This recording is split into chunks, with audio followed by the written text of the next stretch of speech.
see them decamp for cross carpet. When are you cross carpeting with your PDP? No, it's not possible. I have made it very clear. If a party don't exist anymore, I would never join any political party that is known to have participated in the destruction of Nigeria. That's a no-no for me. It's non-negotiable. And I made that very clear several times, that I'd rather fight for. Our party was hijacked for 3 years. We fought in court every day until we got the party back. And at the point, there was a proposal to us by people I won't want to mention here that we should create another party, and they will register the party. But we refused. We said, it's as good as giving up. Yeah. So we're fighters, and that's according to our rules. Winners don't quit, and quitters never win. Yes. Never win. Yes. Anyway, never win yet. Yeah. Anyway, so I was just going to ask you if you ever had a proposal to decamp cross carpet. Of course, I'm approached all the time to the camp. Right. It's been people have asked me to decamp from one ideology to the other. From one party to another, from one idea to the other. That sometimes they'll claim that they are doing it in my own interest, so that my life can be a little easy, because I think. How hard is your life now? It's pretty intense.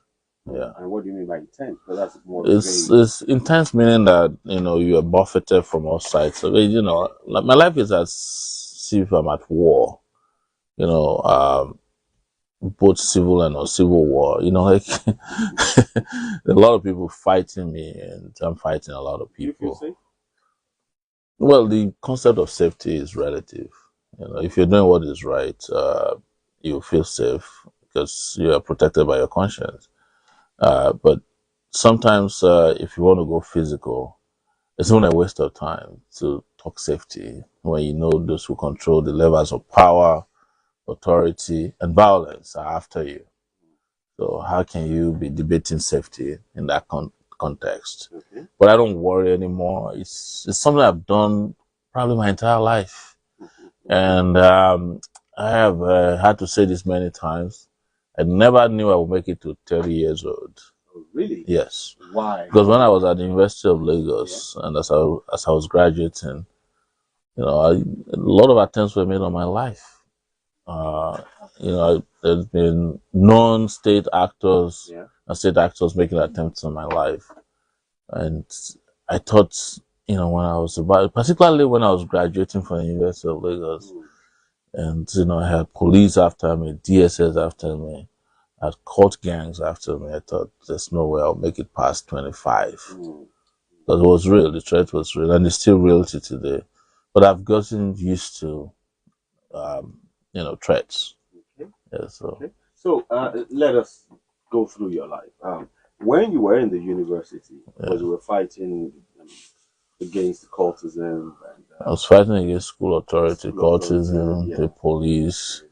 But at that time, you felt you were fighting for students.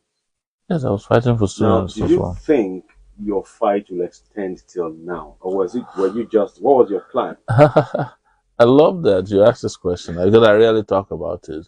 So my intention was, I got admitted into the University of Lagos. I had a cutoff point for departure from school, and I was supposed to be 1993. So I had this little plan in my head, didn't tell anybody. I said, when I graduate in 1993, which should be about May, June, I'll go for NYC. By 1994, I'll be back, I'll get married, I'll find a job, and because I studied, most people don't know, I studied geography and regional planning. Yeah. So I wanted. You'll have addressed our flood issues for us. Probably, That's yeah. why we're having flood now. No, actually, we were told in our geography class as of 1991. I remember the professor, his name is Ekpeyong. He came from Florida, and he told us that there was a flooding, there was an issue that would kill Nigeria in the future, and there was Lagdo Dam in Cameroon that Nigeria ought to have built the outside of the dam, but they refused. And he spoke extensively about it. Then if you look on the internet today, I spoke about Lagdo Dam and the flooding caused by it as far back as 9 years ago. So we knew about this, but nobody took it serious, because as long as that disaster hasn't hit you as Nigeria, you don't think about We are it. not proactive. We are not proactive, and we don't have a government that think proactively about You say disaster. government, that means it's one tenor. But this was 1993 or 91. This was And this was 1991. Yes, it was government. You see, the Lagdo Dam flooding project was supposed to have been commenced in 1977. That was when Cameroon reached out to Nigeria. They want to build their own side of the dam. You build your, you guys have money. In fact, Cameroon came to Nigeria asking Nigeria to fund both sides because around 77, there was a lot of money. Nigeria had just come from Odoji, all those wasteful, they had come through the cement Amanda. I don't know if you guys ever heard about the cement Amanda. Yes, it is that period that Nigeria went and imported cement that they didn't need. And all of them got destroyed at the port. So there was a scandal called Cement Amanda during Obasanjo's time because he got one of his friends in the US to carry out the importation of cement. So Cameroon heard about it and said, come on, build. You have cement now. Come and build this dam. There was also another suggestion that the dam, the dam could be directed to the Lake Chad. So that, because Geographical has seen that Lake Chad was having challenges at that time. It's now only 10% of what used to exist in 1977. That's Lake Chad. So there was all these efforts. And in 1983, they came back and met President Shagari, that's Cameroon, and said, look, we have built our own and we're going to be releasing water. Build your own side of it. It can generate electricity. It could be used for irrigation. Before Shagari could respond, Buhari had kicked out the regime in 1983. Buhari wiped out anything that had to do with progress in 1983. Killed people who proactively committed offenses. Was it planned to wipe out progress, or did he think it was?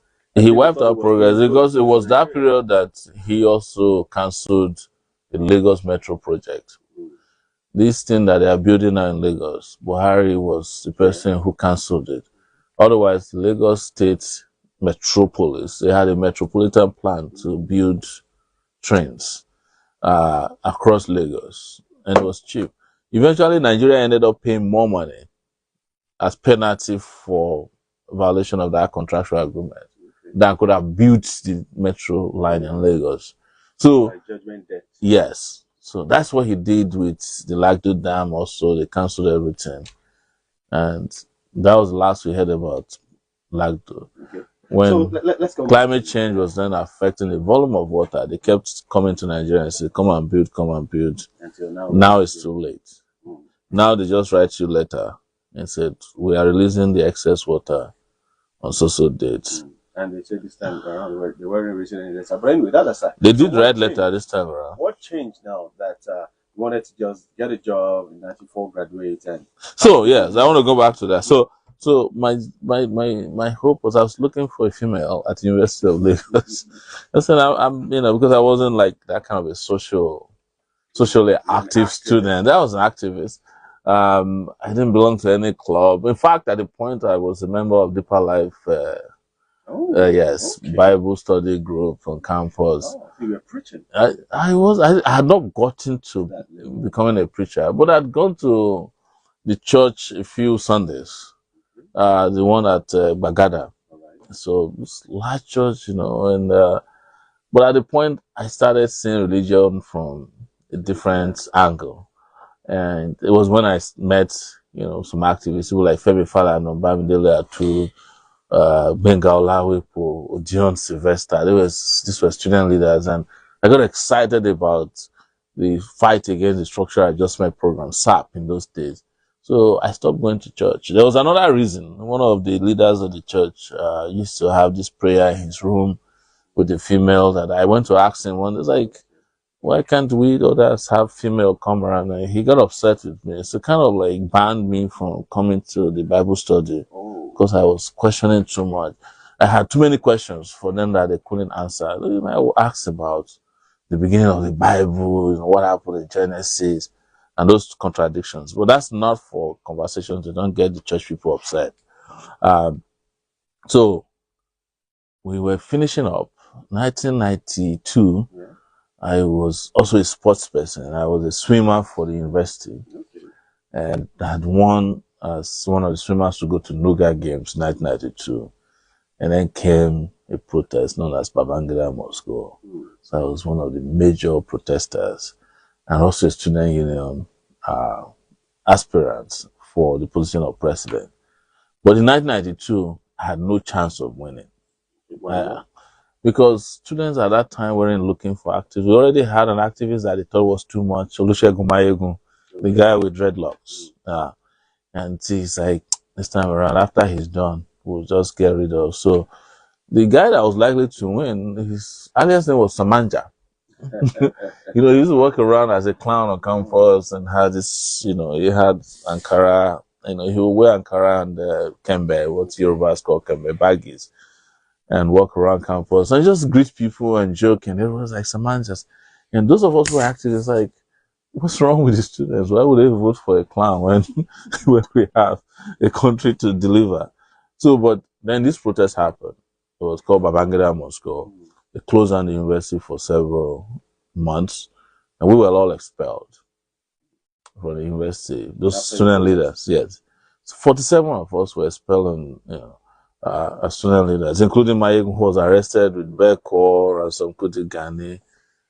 I think Gani wasn't arrested, but Femi Falana and one Baba Omojola, very popular economists in those days. So they eventually released them, and but while we were away, a lot of the student leaders who were contesting, who were expelled, two things. If you are not expelled, you are considered to be a sellout. So some other persons who were expelled went to beg. They went to beg the Oni of Ife to help them beg the university authorities. So if you went to see Oni, you are also not considered as a strong candidate for student leadership at that point. So there were a few of us left who didn't beg anybody, went to court. But there was a judge in Lagos in those days. His name is Abiodun Kessinton. We went before him, and he wasn't a judge of justice. he would just say whatever he likes. He used to be a prosecutor in Lagos before he became judge, and he was a Babangida boy. He used to call Babangida Kabiyesi.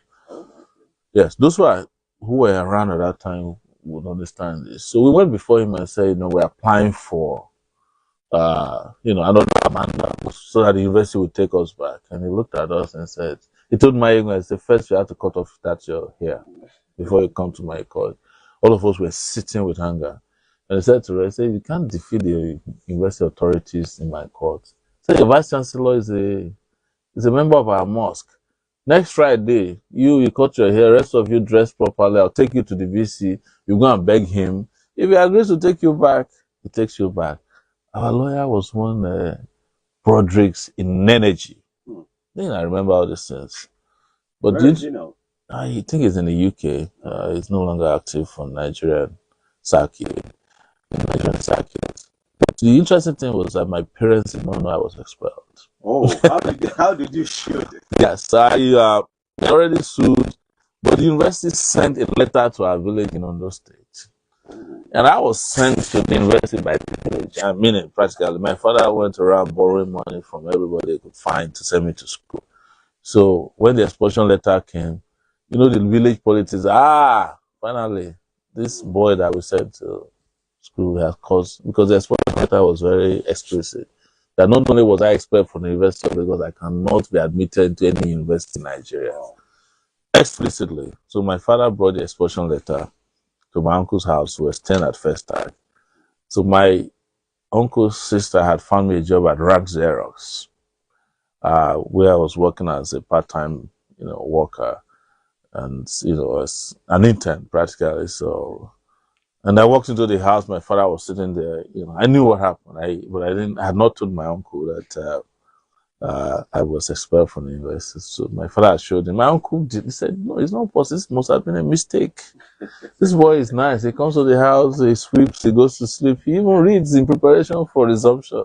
I wasn't reading anything. I was reading newspaper cuttings that I brought from Ranzeros because they buy all the newspapers. So to cut the story short, My father went back to school with me the next day. My uncle dropped us up. Went to sell it. When we were about to enter the university, you know, the faculty of arts, they used to have a big elevator tour. And I don't know if it will still work. My father saw my postings in front of the elevator, and one of the most popular ones was, if circumstances are beyond the ordinary, only the extraordinary stands. Omoyele Sowore. My father says to me, this is why they expelled you. So why would you say you're extraordinary? Look at you, small boy. This one is enough to get the authorities. I was praised. I was petite. That's how I can describe myself. I was a smallish person. Um, so we went to see the dean. When he was walking to the dean's office, I didn't go with him. I heard the dean screaming, "We are looking for your child. He's planning to overthrow the government. Where is he now?" As soon as I heard that, I just zoomed off from there.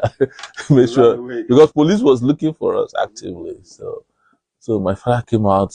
When I saw him, I was watching him. He could see me, and he said, "What did you do?" They said, "You are planning to overthrow the government." I said that no, that's not true. This is a mistake. I think the reason they added me to the expression is because of the posters. I said, "But why did you put all these provocative posters on campus?" So I confessed to him that I was running for president. I said, "What? I did not send you to come to the university. I'm the first child of my parents." He said, "I sent you here, borrowed money so that you can come and help me take care of the rest of my children." My father at that point had over 16 kids. Wow. Boys and girls. So yes, I was out there. So that means you still have a long way to go. Yes. So so we went to see another guy who is a professor. He was a dean of science. Okay. Professor Kusemechi was his name. And on our way, another person was my dad's classmate at Wesley College. Saw him. He was a deputy dean and said, my father called him and said, "Do you remember me?" He said, "Yeah." "Why are you the father of this boy?" He said, "You better leave campus now because there are policemen looking for them." So we went to see Kusemeji. Kusemeji said, "There's nothing they can do. Forget it. This guy is gone." Because this request to expel the students came from President Babangida personally. So we left the University of Lagos. When we got to Oshodi, my father is like, "I'm going to pack your things. Let's just go. You go back to the village. You want to do bricklayer, anything." Because you have no future. Yeah, anymore. And very interesting story. That was how first time in my life I confronted my dad. I said, "No, I'm not going anywhere. I'm going to stay back and fight and go back to school." Like, that's not possible. All these professors have said it's not possible. Why are you wasting? Let's go home. You help me take care of the kids regardless, but not in that capacity that we're expecting. So I didn't go with him. Came back home. He had left. I confessed to my uncle as well. This was our best. "I'm sorry, I've been lying to you. I'm aware that I was expelled." This in his paper report. And he said, "But why? How are you going to stay with me if the only reason I'm keeping you here is because you're supposed to go back to school?" I said, "Well, we're going to fight back." And lo and behold, when the school was reopened, we just went to school and fought back. And when the university couldn't handle our problems. When you say fight back, what did you do? We started lecture boycott. They had boarded up our rooms. We went and broke them open and reoccupied them. Police didn't arrest you at that time? At that time, police couldn't deal with the problem. I think the police was tired at that point. Like, police don't find it easy fighting students. The last student they killed, they haven't recovered from it in 1977 or so. Olakpeju, or is it? Yes, at the University of Lagos. You must have heard the story. So they didn't come and invited them. They just kept their presence within the periphery, but they didn't come in as they did. Because the last time they came to drive us out, there were a lot of scandals. The female complaining about rape, sexual harassment, and all that. So we went back to school. So student elections happened. The criteria I mentioned before. You actually went back to school without going to court? No, the court. We never went back to court again. Because that judge was telling us rubbish. And we didn't want to fight him in court. I was provoked enough to want to raise up my hand inside the court.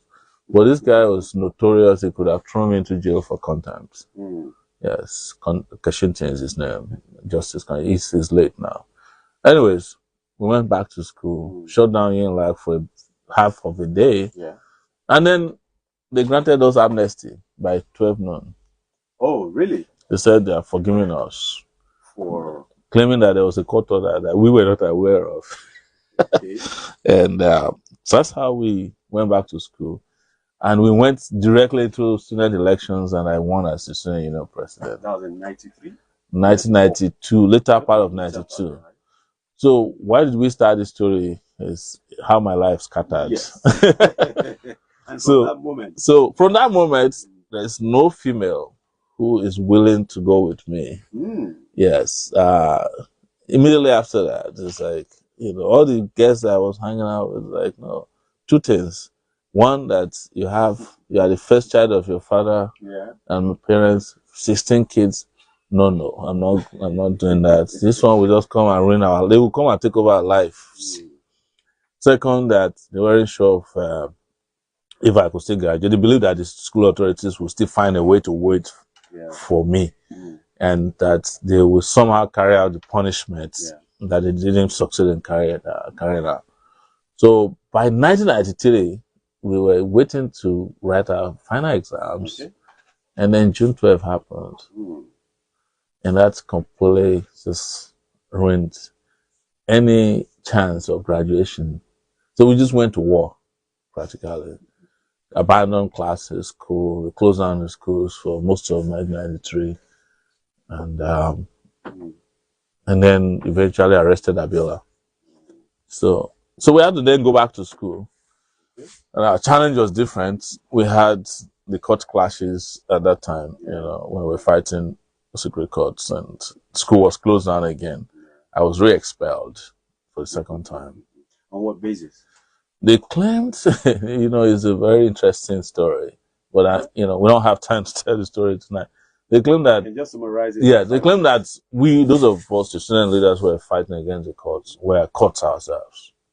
So they expelled all of us together.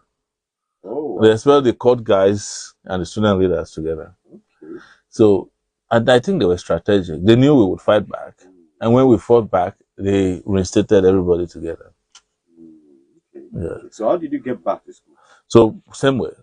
But this one was a little bit more tactical because I had been declared wanted by the university after I was attacked.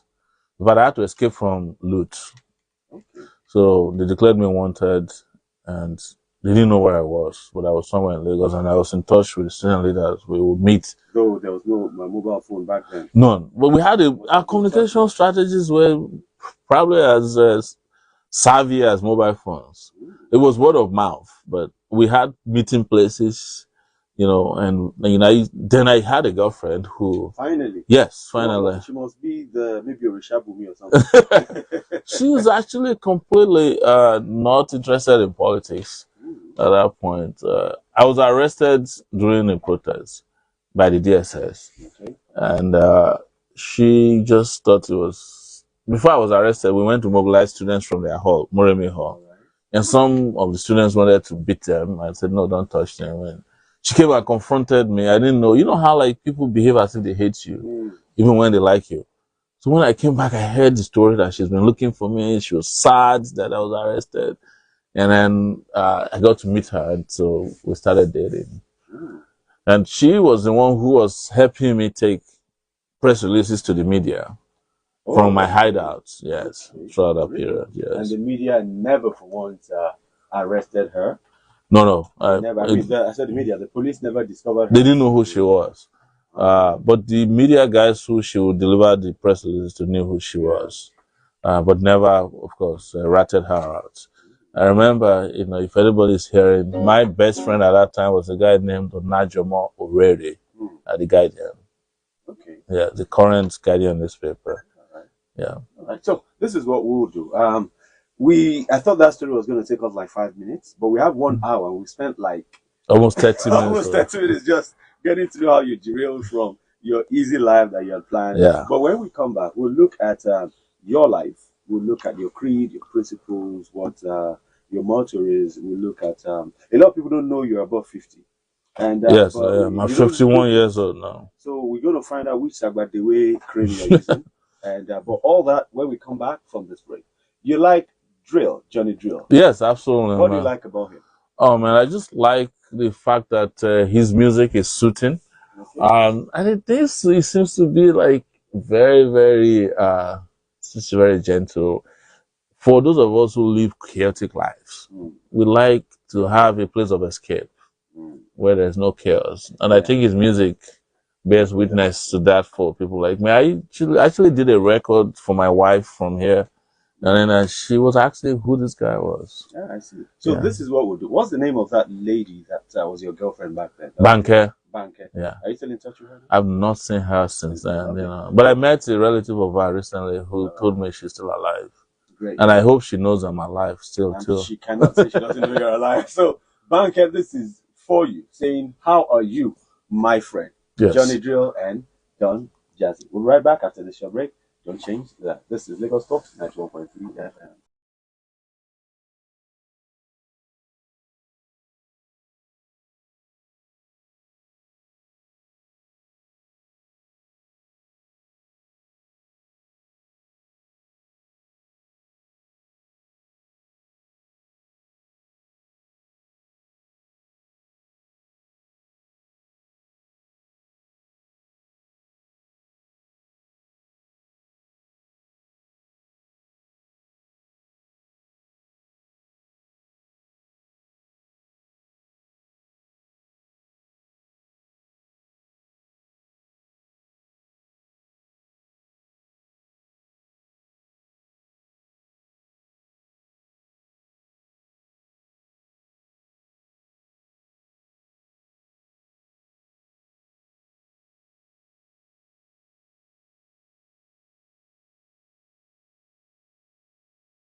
How are you living your life that you know?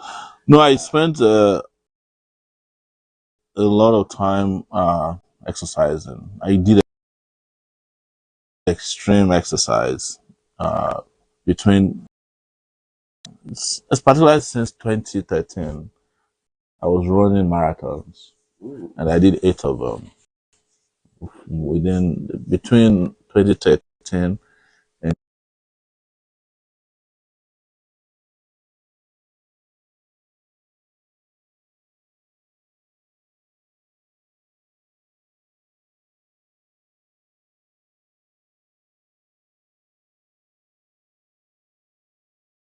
hot water. I asked one of the organizers, I said, "Oh, a doctor recommended that Really? cold water is not good for runners." I was like, wow, this is how doctors kill people here. Well, is that how it's done globally? It's not. I mean, I ran New York Marathon, even though the weather was cold. It was November, and they do it every November, which is pretty cold. You still have cold water, you know. I mean, by the time I was about 20 miles into the Lagos Marathon, because it's 26 miles, 0.3, my hands were swollen, and this comes from the kind of water we were given on our way. Uh, throughout. After the first two stations, in three stations there was no water. On one of the stations, we saw water, but they were selling it. Like Who was selling it? the people in charge now, they were just carrying the water and selling to people across the wall, across the They were like, fence. yes, yours, yes. This was when was I? This was probably like 2017 or 2018. So in 2017 and 2018, I did a 10K, which wasn't a full marathon, but I've done 10 full marathons, Okay. including New York, Philadelphia, Miami, and I did one upstate New York. All right. Yes. So let's look at your life now. You do all this. Yes. You're involved in fighting for the people. You're based in the US, but you've been in Nigeria for how long? I've been in Nigeria now for almost 4 years. Okay. This by way of a court order. Compulsion. The compulsory. I was forced to stay, seize my passport. But before then, I lived in the US for 20 years and only spent an average of maybe 2 weeks in Nigeria every year. It'll be around December because I have like a little scholarship thing for people in my village. And after my father died, I was just going to ask you, how was it? How did your father feel seeing you, Sahara reporters? He didn't experience it. My father had stroke before I started Sahara reporters. But before I left Nigeria, I had a very interesting dynamic between my father and myself. So I used to be really scared of my father. He was a teacher. He taught me in primary and secondary school. He doesn't support playing football, just like most parents, but by the time I had this experience with him coming to Unilag, and something happened, he believed that what I told him was right, and I had some special connection of power. When I said, I'll go back to school, don't worry, and I'll contact you. So after I was made student union president, I was selected, I wrote him a letter. And I said, see, I told you, I'm now student union president, and we are now going to fight for the country. So subsequently, when I saw my father, the roles were almost reversed. He was using "sir" for me. I was like, Daddy, no. It's like, how did you do it? Yeah, I think he respected. So, but that was around 98, 99. But he was still concerned about my future. Because he reminded me, how about the kids? Because we're supposed to train them together. Yeah. All right. So right now, looking at yourself, looking at what you've achieved over the years, I think Sahara Reporters came unexpectedly. Yeah, it came completely by accident. You'll be shocked at how I got to know about Sahara. It was a foreigner that told me about Sahara Reporters. Wow. It was a Ghanaian that told me. There's this thing they write, and their stories are so apt. So I'm like, which is Sahara Reporters. So I started following it, and I saw the story. But how did you get that started? It came out of, part of it was boredom. I won't say boredom, but maybe guilt. I left Nigeria for years. I just felt like things hadn't changed, and I finished my master's degree. I came to Nigeria after my master's degree, packed my things down. I came to Nigeria, I met Nigeria worse than I left it. And most importantly, I found out it was 2003. So I left 1999. I did my master's for 2 years. Did every other thing that people do in the US, working as security guard, a nurse, an auxiliary nurse in an old people's home. Yes, also saying, because who cares where you're from, and it was agonizing because this wasn't the America I heard about. I just thought I walk into the US and they recognize that I'm this big person from Nigeria. Nobody cared about me apart from the arrival and the little help I got from some people. It's like, go and figure out your life. Anyway, so I was just thinking, let me go back to Nigeria. I came back to Nigeria. The worst thing for me was that the activists I used to know before I left weren't the people I met. They were like, maybe they manage things now. It was Obasanjo's time. And just don't be in a hurry. So I couldn't find that balance and that connection that I needed. So I took my things and went back after I think about a month and 5 days. I couldn't stay. I just felt like Nigeria had left me behind. And I was starting to sound like a crazy person. Some of them were even saying that maybe America has messed up, which is, what is it? You felt they had compromised. Yes, I felt like things are not better. Why are you comfortable, So I'll go to my friends. Some of them had joined government, some of them were defending the system. Some of them were saying that we need more time. So So I went back to the US Mm. after that and found a job in a Catholic charity because now I had a better degree. An American degree is what does the wonder for you. Mm. They don't care about the one we bring from here. So, and then after that, I just started thinking that I don't think I can survive. I don't think I'm doing well in a 9 to 5 job. Okay. So I couldn't do activism in the US. yes, the activism is limited because the things the things that activists for is different from what we're activists for. Like I was a speaker in many of the colleges, and the students will be talking about changing the bulb from 60 watts to 40 watts. Some of them is just like they'll be fighting over bulbs. Me, I said we are fighting over electricity, we are fighting over bulbs. So, there was just no meeting point a lot of time, or the quality of air, this young college students I was talking to, they were talking about quality of air, and they will be giving you like the statistics of quality of air. I was like, I come from Nigeria. People just breathe, What is quality of air? And then how to convert their campus buses from petrol to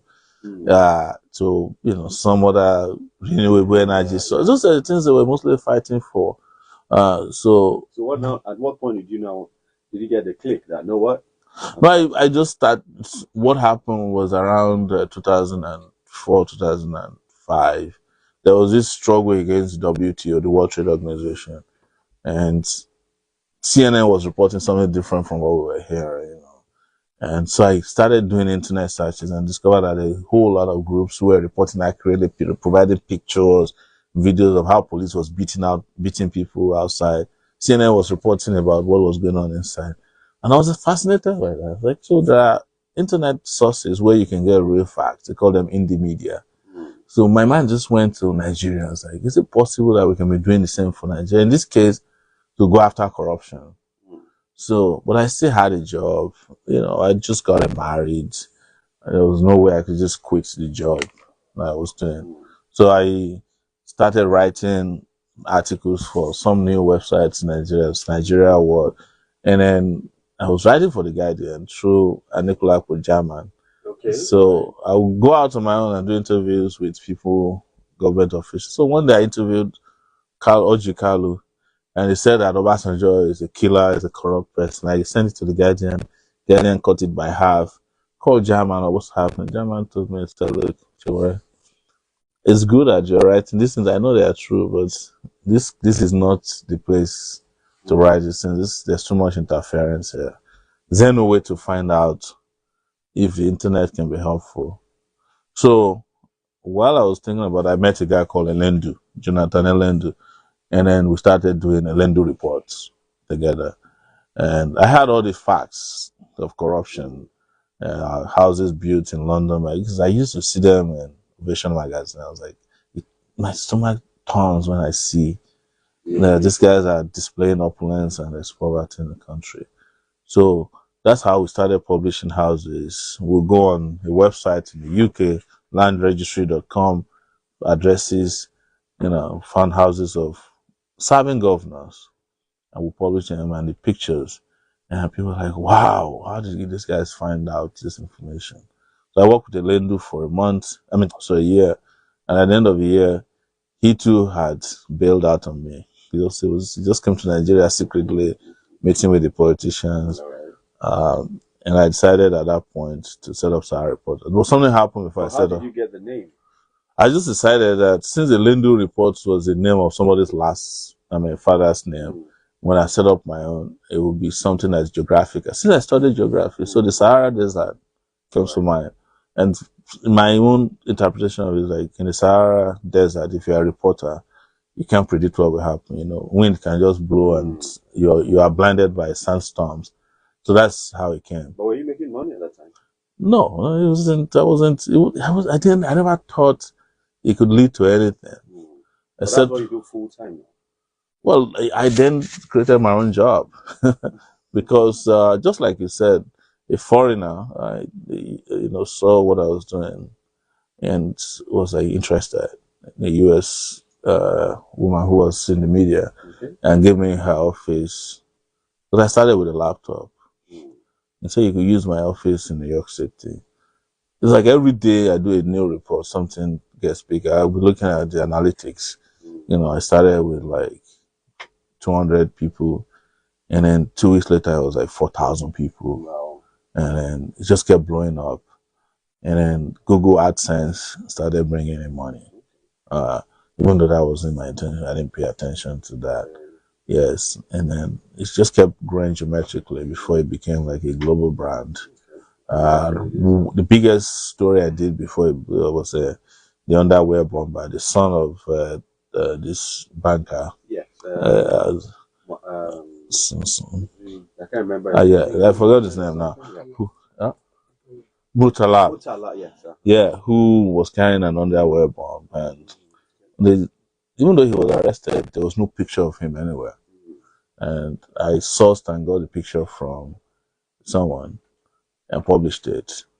One of his former classmates. Okay. And it went everywhere. And it became an issue then, because apparently he schooled in a British international school in yeah. And did some stuff in Ghana as well. Yeah. People were wondering, does he have links there and all that? But we have just 2 minutes. You won't believe it that we've done one hour. Yeah. And you're married.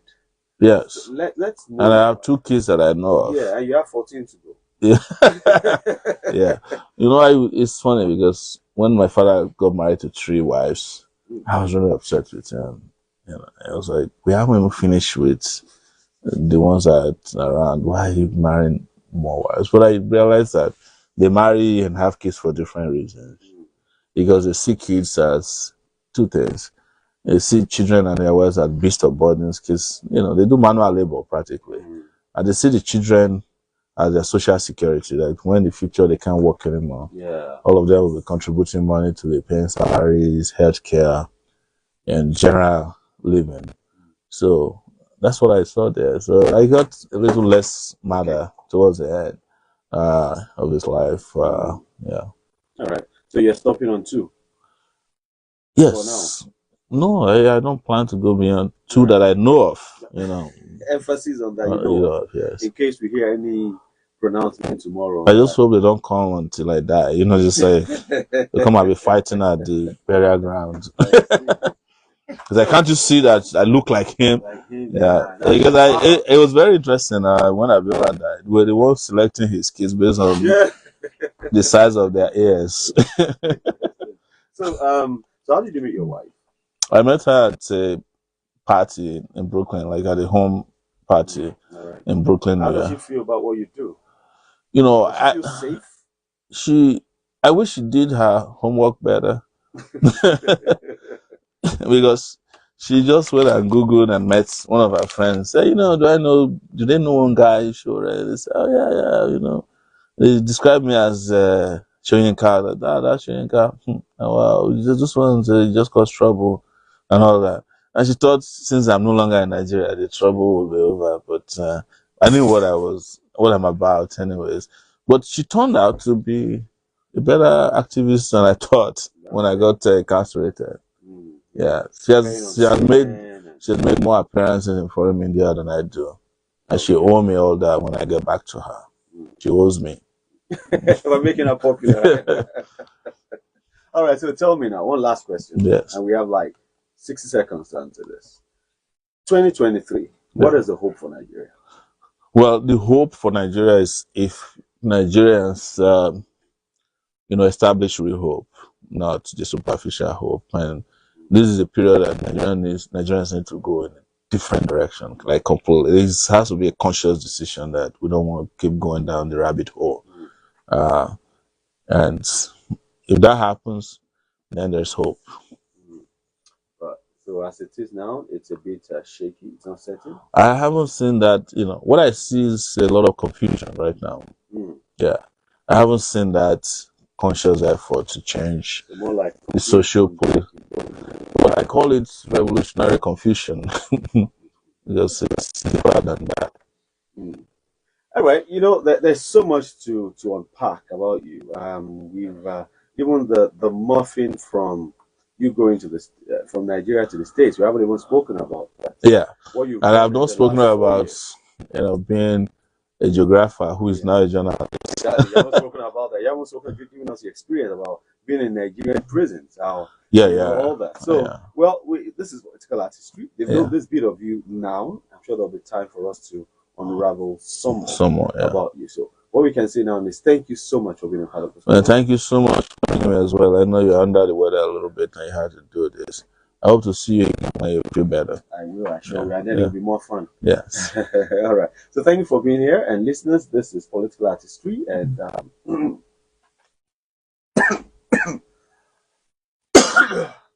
Sorry. Do you need water? I'm okay. Yeah.